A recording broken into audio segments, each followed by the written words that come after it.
Good morning guys.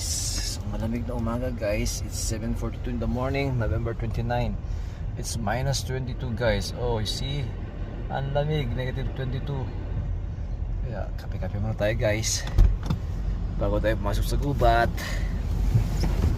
Dito tayo. Daming hunter ngayon dito guys sa may gas station. Kumakain sila.